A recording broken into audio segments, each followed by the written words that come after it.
I just want a titty wank. I just want a titty wank. I just want a titty wank.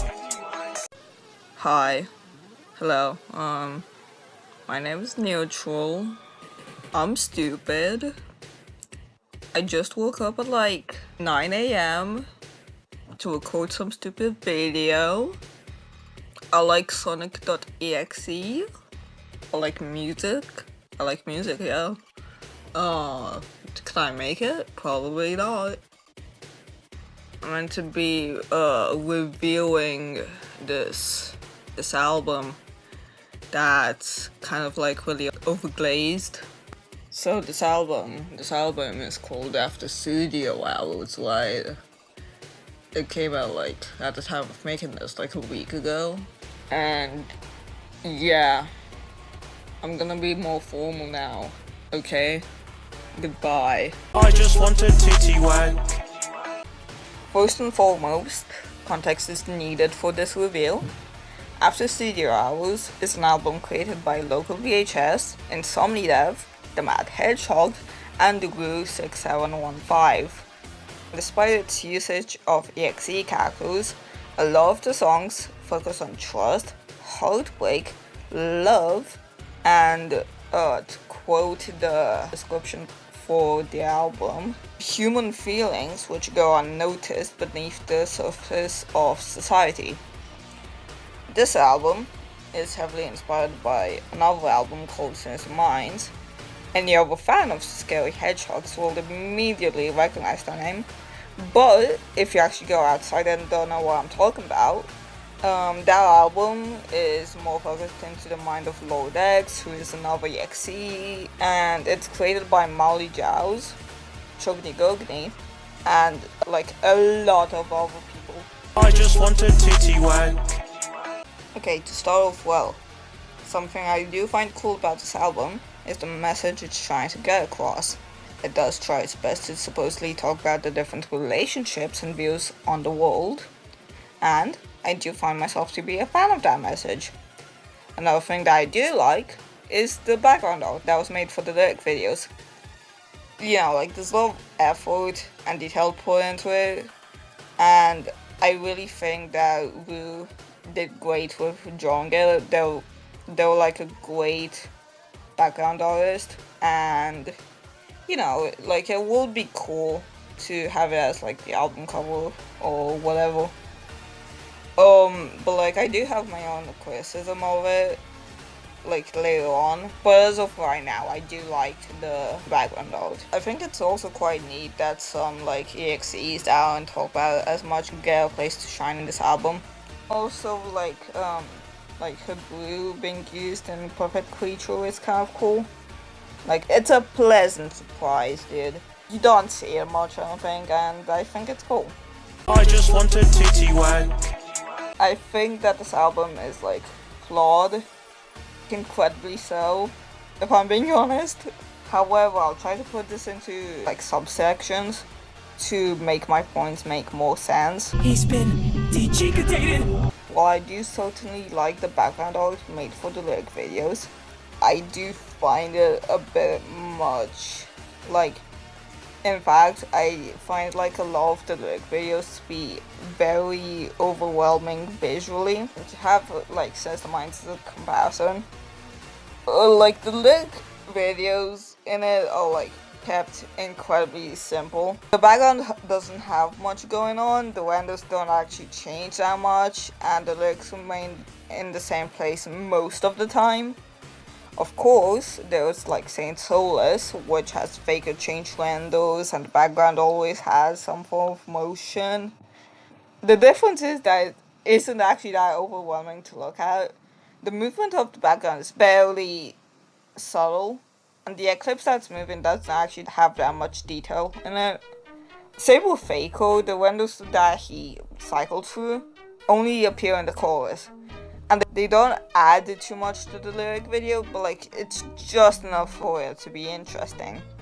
Also keep in mind that like Saint Solus was released like 5 months after Sinister Mind, so obviously there's gonna be a lot of like high expectations. But like with After Studio Hours, the lyric videos are a bit more complex to the point that it's a bit eh. As I previously said, the background has more detail and shading, and the text sometimes like pops up behind the windows. And there's also an overlay of a bunch of like stick figure pictograms moving about left and right for the like whole album. And I guess it's cool, but just I think it provides some unnecessary visuals, in my opinion. Personally speaking, right, the album could have been good without those pictograms. Or, like, if they were actually needed, right, just have them not move, since the windows themselves seem to be animated sometimes, and the background changes sometimes, and overall, it's just overwhelming. That's it. By the way, is there even a flash warning for this album? He's been dechicated. Okay, if I'm being honest, I'm not too knowledgeable on music. In fact, I suck doo-doo acid it.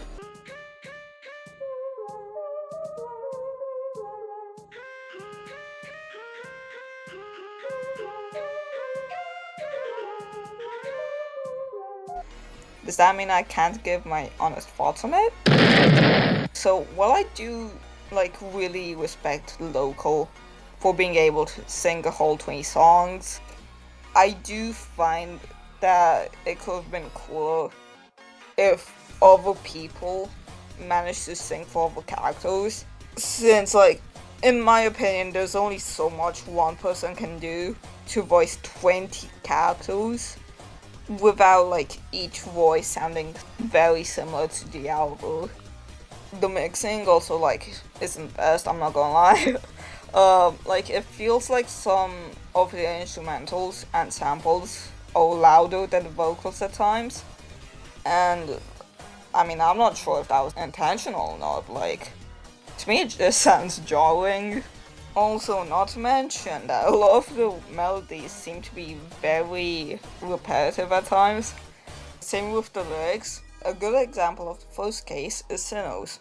If you listen to Bombs Away and then Sinners, it's like you've hit replay, I'm sorry. It's absurdly similar to... It's sung the same way, the instrumentals kind of sound the same. Like, the only difference to me is the lyrics. And as for the second case, every song in the album kind of suffers from it. The lyrics in the songs like repeat a lot, and okay, I know what's being like far off right now, like neutral you bum. That's how a song is. The lyrics repeat a lot, especially the chorus. Okay. But if we take a look at Sinister Minds again, the lyrics though repeat a godload too. However, they usually get slightly altered so that it adds a bit of a twist in each chorus and verse. With After Studio Hours, the lyrics just get repeated, which makes the songs even more like boring to listen to in return. That's basically all of my criticism regarding like the art direction and music of this album. But like there's one extra point I'd like to bring up that deserves its own like really tiny section. Okay? It appears in like 3, 2... I just want a titty wank. Yeah... You're saying that section title correctly, dude. This album feels like horrendously rushed. Hear me out here, okay? All of the songs in the album sound like demos, right? They don't sound polished, they aren't mixed properly, some vocals sound a bit rough at times, and overall, I just think that this album wasn't handled with enough time and care. Like, I personally do not believe that one or even two people can make a really good 20-song album in the span of 7 months, when the 16-song album that they got inspired of took 14 people to create it in about a year. If some songs and ideas were cut, then not only will that have made after studio hours less of a drag, but it will have given time for the songs that weren't cut to be properly worked on and touched up. Like, I understand that this was like a passion project and that a lot of ideas could have been in it. However, that doesn't mean that some of those ideas couldn't have been scrapped and reused for future projects. If they were, the album could have been more fun to listen to and maybe less overwhelming. Who knows? Like, it's just clear that the album could have had more time put into it. I'm just saying, dude. I just want a titty wank. In my opinion, After Studio Hours is about a solid 5 out of 10. It's a horrible, but I really don't think it's what the EXE fandom glazes it to be. Especially since it certainly does have some major flaws. I think that the EXE community as a whole is very easy to please. Hence why people may overglaze this album, like the whole family's life depends on it. Like, it's some of the best we have, even if it's kind of like really mid. And I guess I get that, sorta. I would also like to state that I genuinely did not mean any ill intent when I'm writing this review. I just wanted to give my own honest, criticisms of it. And I do wish everyone that worked on this album good luck with whatever they work on next. Yeah. That's it. Okay. Bye.